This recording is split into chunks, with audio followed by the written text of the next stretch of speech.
Hello class. ये session हमने specially बनाया है सीए फाउंडेशन के रिजल्ट आने पे। ये सेशन में हम लोग डिस्कस करेंगे कि फाउंडेशन पास करने के बाद नेक्स्ट स्टेप क्या होना चाहिए, कैसे इंटर की पढ़ाई की जाती है और आगे का आपको कोर्स कैसे कंप्लीट करना है। तो चलिए शुरू करते हैं सीए इंटर का ये काउंसलिंग सेशन।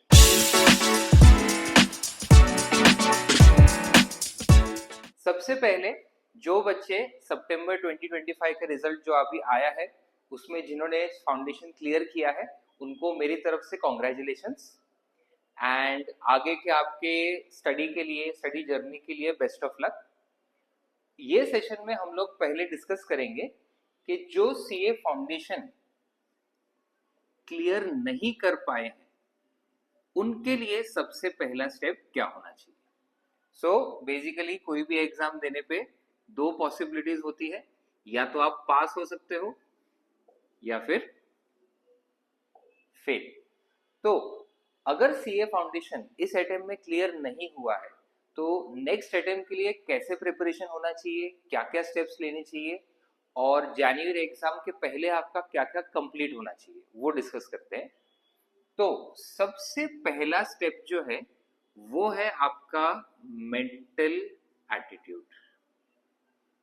यूजुअली कोई भी एग्जाम जब क्लियर नहीं होता है तो बच्चे लोग थोड़े निराश हो जाते हैं, थोड़े नेगेटिव हो जाते हैं। तो उसकी वजह से जो नेक्स्ट अटेम्प्ट के लिए स्टडी जो है वो काफ़ी अफेक्ट हो जाता है। तो सबसे पहले मैं बच्चों से यही कहना चाहूँगा कि अगर इस बार आपका क्लियर नहीं हुआ है तो आप निराश ना हो। नेक्स्ट अटेम्प्ट का प्रिपरेशन एक ओपन माइंड, फ्री माइंड से करो तो ऑटोमेटिकली जो है आपका प्रिपरेशन इंप्रूव हो जाएगा। सेकेंड पॉइंट जो है स्टडी। अब सितंबर में फाउंडेशन का एग्जाम कंप्लीट होने के बाद ऑब्वियसली मैक्सिमम स्टूडेंट्स ने पिछले 1-1.5 महीनों से ज़्यादा बुक्स को हाथ नहीं लगाया होगा।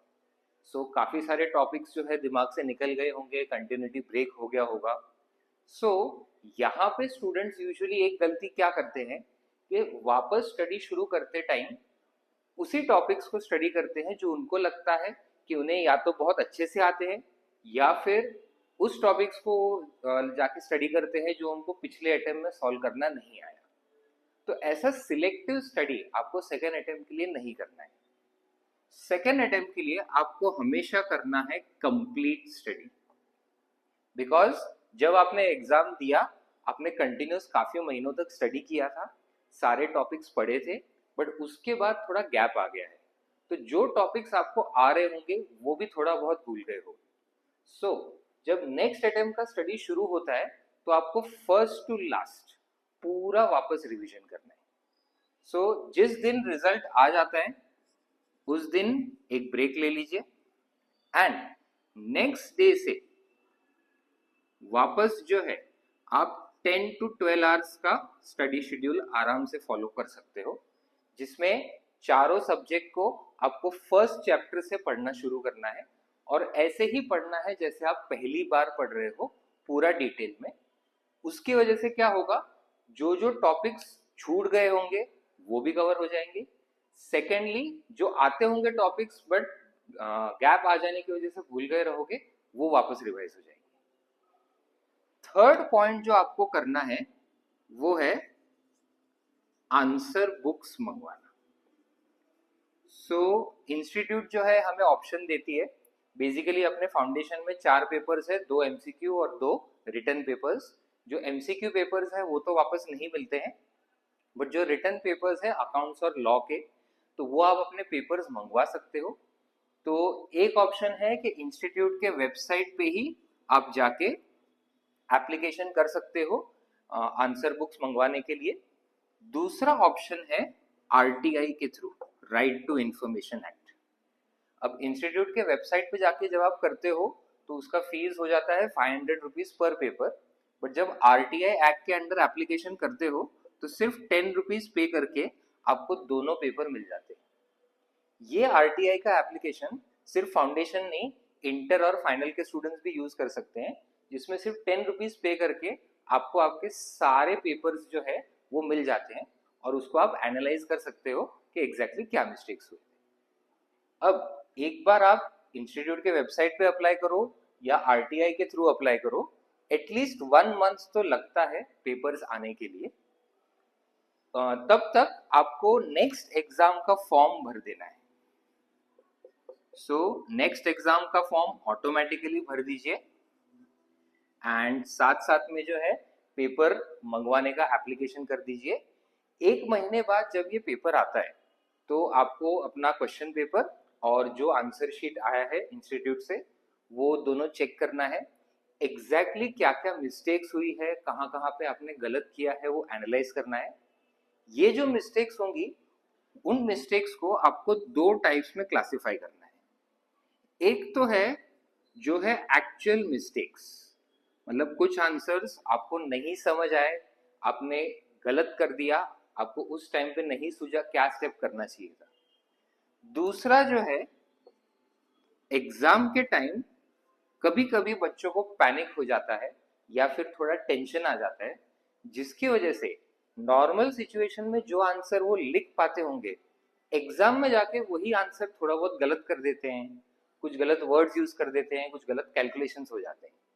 तो ये चीज आइडेंटिफाई करना बहुत इंपॉर्टेंट है। जब आप आंसर शीट मंगवाते हो तो उससे आपको समझ में आएगा कि आपका एग्जैक्टली एग्जाम के टाइम पे मेंटल स्टेट कैसा होता है। अगर आपकी ज्यादातर मिस्टेक्स इसकी वजह से है तो नेक्स्ट एग्जाम में आपको बहुत ध्यान रखना है। कूल माइंड से आप जितना एग्जाम देंगे उतना ज्यादा आप अपना पढ़ाई रिकॉल कर पाएंगे और इजीली आंसर्स लिख पाएंगे। एंड अगर आपका ये फर्स्ट रीजन एक्चुअल मिस्टेक्स ज्यादा हो रही है तो ऑब्वियसली पिछले अटेम्प्ट में आपका स्टडी कम हो गया, तो इस बार आपको वैसे ही स्टडी बढ़ाना है। सो अभी चल रहा है नवंबर, नेक्स्ट एग्जाम है जनवरी, तो एग्जैक्टली 2.5 मंथ्स रहते हैं आपके पास। ये 2.5 मंथ्स में फर्स्ट 1.5 मंथ ये आप एलोकेट कर सकते हो कंप्लीट स्टडी के लिए। ये करते करते आपके पेपर्स भी आ जाएंगे, एनालिसिस भी हो जाएगा। सो आप उसके लिए फिर मेंटली प्रिपेयर्ड रहोगे कि नेक्स्ट एग्जाम में कौन सी अपनी मिस्टेक्स हो गई थी जो रिपीट नहीं करनी है। देन जो 1 मंथ आपके पास बचता है उसमें है पेपर सॉल्विंग। सो पिछले कुछ अटेम्प्ट्स के जितने क्वेश्चन पेपर्स आपको अवेलेबल होते हैं वो आपको उसको सॉल्व करना है। इंस्टीट्यूट के वेबसाइट पे भी उन्होंने पूरे सैम्पल पेपर्स का एक पीडीएफ दिया हुआ है जिसमें हर सब्जेक्ट के 10-10 पेपर हैं। तो वो 10 के 10 पेपर आप सॉल्व करो। 1 महीना अगर है आपके पास, 30 डेज है और 40 क्वेश्चन पेपर्स होंगे, तो हर रोज के आप 2-2 पेपर भी कर लोगे तो आराम से 1 महीने में पूरा कवर हो जाता है। दूसरा जो है हर एग्जाम के पहले जो रिवीजन टेस्ट पेपर्स आते हैं जिसमें हर चैप्टर का एक एक इम्पॉर्टेंट क्वेश्चन इंस्टीट्यूट देती है, उसको आपको सॉल्व करना है बिकॉज वो भी एक इम्पॉर्टेंट पार्ट होता है स्टडी का। तो ऐसे आपका होगा नेक्स्ट अटेम्प्ट मतलब जनवरी 2026 का प्रिपरेशन। अब यहाँ पे हमने डिस्कस किया कि जो बच्चे क्लियर नहीं कर पा रहे हैं इस बार उनको नेक्स्ट स्टेप में क्या करना चाहिए। अब हम आते हैं उन बच्चों के लिए जो बच्चे पास हो गए हैं, तो अभी इंटर के लिए उन्हें क्या करना चाहिए।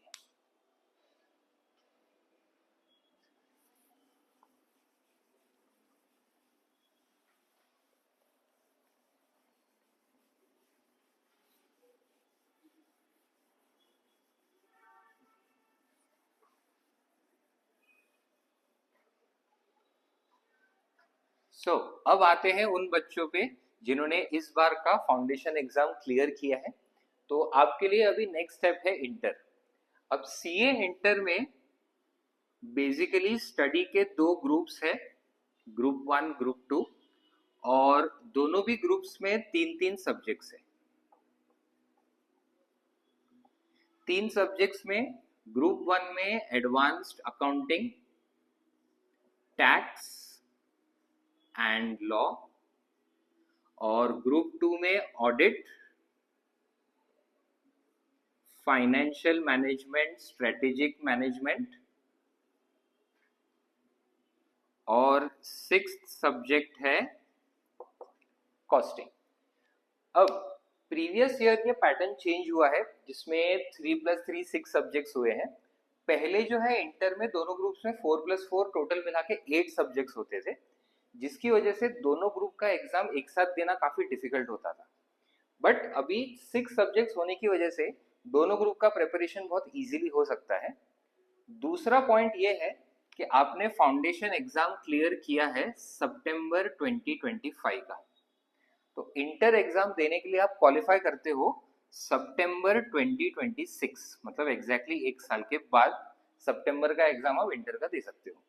तो अगर आपके पास फुल 1 ईयर है, अभी एक मंथ तो कम हो गया तो 11 मंथ्स है, तो अगर आपके पास फुल 11 मंथ्स है तो 11 मंथ्स में आप सिर्फ 3 सब्जेक्ट्स का स्टडी नहीं कर सकते, ये बहुत ज़्यादा टाइम हो जाता है और बच्चे लोग फिर थोड़ा लास्ट लास्ट में कैजुअल हो जाते हैं और सेम चीज़ पढ़ पढ़ के बोर हो जाते हैं। तो इट इज़ ऑलवेज प्रेफरेबल कि आप दोनों ग्रुप्स का स्टडी इस टाइम पीरियड में कर लो, एंड सितंबर 2026 में जब एग्जाम देते हो तो दोनों ग्रुप्स का एग्जाम दे दो। ये 11 मंथ्स में आपको एग्जैक्टली कैसे बाइफर्केशन करना चाहिए, तो सबसे पहले हर ग्रुप के स्टडी को 3 to 4 मंथ्स लगते हैं। अकॉर्डिंगली दोनों ग्रुप का स्टडी आपका 7 to 8 मंथ्स जाएगा। So out of 11 months 8 months हम डायरेक्टली माइनस कर देते हैं, तो आपके पास बचते हैं 3 मंथ्स। 3 मंथ्स में से फिर रिवीजन आपको देना है 2 मंथ्स।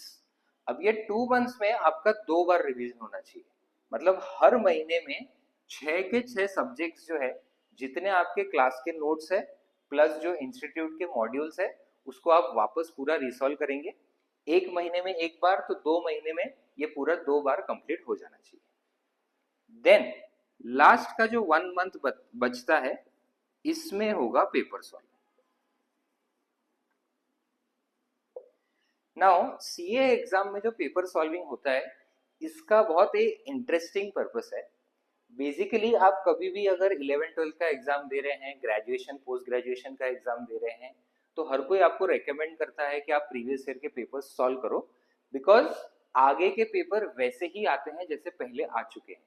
तो बहुत सारे क्वेश्चंस रिपीट होते हैं 11-12 में, ग्रेजुएशन में, बट सीए एग्जाम में वैसा जरूरी नहीं है, हर पेपर जो है काफी अलग आ सकता है। तो फिर हम यहाँ पे पेपर सॉल्विंग की बात क्यों कर रहे हैं, तो ये आपके माइंड को ट्रेन करने के लिए। बेसिक पेपर पैटर्न अपना वही है कि एक कंपलसरी क्वेश्चन और फिर 5 क्वेश्चंस, जिसमें से हमें 4 सॉल्व करने होते हैं। सो जब आप 1 फुल मंथ पेपर सॉल्विंग करते हो एग्जाम के पहले, तो वो आप एक पैटर्न में आ जाते हो कि आपको 3 आवर्स एलोकेट किए गए हैं, तो उसमें आपको 100 मार्क्स का पेपर सॉल्व करना है। तो बार बार वो पेपर सॉल्व करके आपके वो पैटर्न में आ जाता है एग्जाम के जस्ट पहले। अदरवाइज जब स्टडी और रिवीजन चल रहा होता है, तो उस टाइम पे तो वो चैप्टर वाइज चल रहा होता है, और एग्जाम में क्वेश्चन जो है वो चैप्टर वाइज नहीं आते हैं, मिक्स आते हैं। सो एग्जाम के एक महीने पहले जो आप पेपर सॉल्विंग करते हो, उससे आपको हैबिट हो जाती है कि हर क्वेश्चन जब अलग चैप्टर का होगा, अलग टाइप का होगा, तो आपके माइंड को एडजस्ट होने का हैबिट हो जाएगा, और फिर आप एग्जाम में भी कंफर्टेबली वो पेपर सॉल्व कर पाएंगे। सो ये आपका 11 मंथ्स का शेड्यूल हो गया, जिसमें 8 मंथ्स आपने कंट्रीब्यूट किया स्टडी के लिए, 2 मंथ्स आपने कंट्रीब्यूट किया रिवीजन के लिए, और 1 मंथ आपने किया पेपर सॉल्व। उसके बाद सितंबर 2026 में एक बार आपका एग्जाम हो गया, तो इस बार की तरह वापस 1 से 1.5 महीना आपको रिजल्ट के लिए रुकना होता है, एंड नवंबर के फर्स्ट वीक में रिजल्ट आता है। अब फाउंडेशन का एग्जाम देने के बाद जो 1 से 1.5 महीने का वेटिंग पीरियड है रिजल्ट के लिए, उसमें बेसिकली स्टूडेंट्स जो है नेक्स्ट लेवल का नहीं पढ़ सकते, बिकॉज जब रिजल्ट आएगा, क्लियर होगा, तभी आप इंटर का रजिस्ट्रेशन करके आगे पढ़ सकते हो। बट इंटर में एक बार आपका एग्जाम हो जाए और आप रिजल्ट के लिए रुके हो, तो आपको आइडल बैठना अलाउड नहीं है। यहाँ पे आपको कंप्लीट करना है GMCS और जो कंप्यूटर ट्रेनिंग है जो इंस्टीट्यूट प्रोवाइड करती है। बेसिकली ये दोनों भी 2 वीक्स के कोर्सेज है जो इंस्टीट्यूट खुद कंडक्ट करवाती है। GMCS है general management and communication skills, and एक कंप्यूटर्स का ट्रेनिंग कोर्स है जिसमें वो Microsoft Word, Excel, PowerPoint, उसके अलावा जो टैली है और बाकी सारे बहुत सारे बेसिक चीज़ें जो हम इंटर्नशिप पे टाइम यूज़ करने वाले हैं वो सिखाती है। अब जो 1-1.5 महीना आपके पास फ्री है एग्ज़ाम और रिजल्ट के बीच में, वो टाइम बेस्ट होता है ये दोनों कोर्सेज कंप्लीट करने के लिए। अब यहाँ पे मेरे पास बहुत सारे स्टूडेंट्स आते हैं ये बोलते हुए कि सर हमने इंटर का एग्ज़ाम दे दिया है और हमें पता है हम क्लियर नहीं होने वाले, हमारे कुछ पेपर्स अच्छे नहीं गए, तो हम ये दोनों कोर्सेज अभी करके क्या करें, हम लोग नेक्स्ट एग्ज़ाम का प्रिपरेशन कर लेते हैं, जब एग्ज़ाम पास हो जाएगा तब हम ये कोर्सेज कर लेंगे। तो यहाँ पे एक बहुत इंपॉर्टेंट पॉइंट, एक बार एग्ज़ाम हो गया, ऑलरेडी आप सितंबर 26 के पहले 11 मंथ से पढ़ रहे होगे, तो यहाँ पे थोड़ा सा स्टडी ब्रेक बनता है।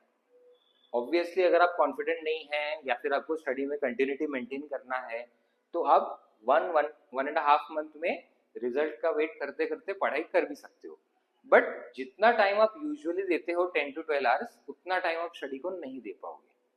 तो उस टाइम पे अगर आप ये कोर्सेज कंप्लीट कर लेते हो तो एक तो आपको चेंज मिल जाता है, दूसरा जो है आपका सीए के साथ लिंक भी नहीं टूटता है, बिकॉज जब कंप्यूटर ट्रेनिंग करते हो तो इंटर्नशिप के टाइम कैसे यूज करना है, क्या क्या सॉफ्टवेयर लगेंगे, वो सब समझ में आता है।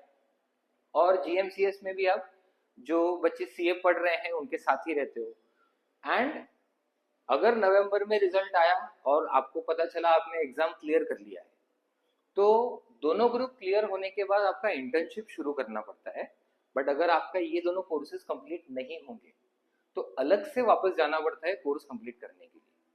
तो ऐसे मेरे बहुत सारे स्टूडेंट्स के साथ हुआ है कि उन्होंने एग्जाम क्लियर कर लिया बट ये प्लान नहीं किया, उसकी वजह से रिजल्ट आने के बाद उनको 1-8 महीना और वेस्ट करना पड़ा ये सब कोर्स कंप्लीट करने के लिए। उसके बाद ही वो कोई सीए के पास ज्वाइन कर पाए अपने इंटर्नशिप के लिए। सो एक बार आप इंटर का एग्जाम देते हो, चाहे आप फेल होने वाले हो या पास होने वाले हो, वो आपको नहीं सोचना है। एग्जाम होने के पहले ही आप इंस्टीट्यूट के वेबसाइट पे जाओ, दोनों में से जो कोर्सेज जिस टाइम पे अवेलेबल हो रिजल्ट के पहले, उसका आप ऑनलाइन बुकिंग कर दो। एंड एक बार एग्जाम खत्म हो जाए, रिजल्ट के पहले ये दोनों कंप्लीट कर दो। एक बार ये कंप्लीट हो गया, आपका अगर नवंबर में रिजल्ट आया, आपने एग्जाम क्लियर कर लिया, तो आप सीधा इंटर्नशिप के लिए जा सकते हैं। नवंबर में रिजल्ट आया, आपने एग्जाम क्लियर नहीं किया, तो फिर आप वापस स्टडी रिज्यूम कर सकते हो और जनवरी एग्जाम के बाद आपके पास ऑलरेडी ये कोर्सेज कंप्लीट होंगे, आपको बस एग्जाम क्लियर करना है। सो ये स्ट्रैटेजी जो है बहुत इंपॉर्टेंट है इंटर का एग्जाम देने के बाद। फिर इंटर क्लियर हो गया, जीएमसीएस कंप्यूटर ट्रेनिंग क्लियर हो गया, इसके बाद आपका शुरू होता है 2 इयर्स का इंटर्नशिप। सो ये अपना सेशन जो है ये सीए इंटर के बच्चों के लिए ही था, काउंसलिंग सेशन। सो यहाँ पे जो है ये इंटर कंप्लीट होता है एंड इससे रिलेटेड जो ऑनलाइन एग्जाम फॉर्म्स है एंड कन्वर्जन के फॉर्म्स है, उससे रिलेटेड भी हम वीडियो हमारे चैनल पे लाएंगे, तो उसके लिए प्लीज़ आप चैनल रेगुलरली चेक कीजिए। सो कॉमर्स के अलग अलग टॉपिक्स रिलेटेड ऐसे ही वीडियोस हम लाते रहेंगे, तो चैनल को फॉलो करें और हर अपडेट के साथ जुड़े रहें। मिलते हैं अगले वीडियो में, तब तक पढ़ते रहें।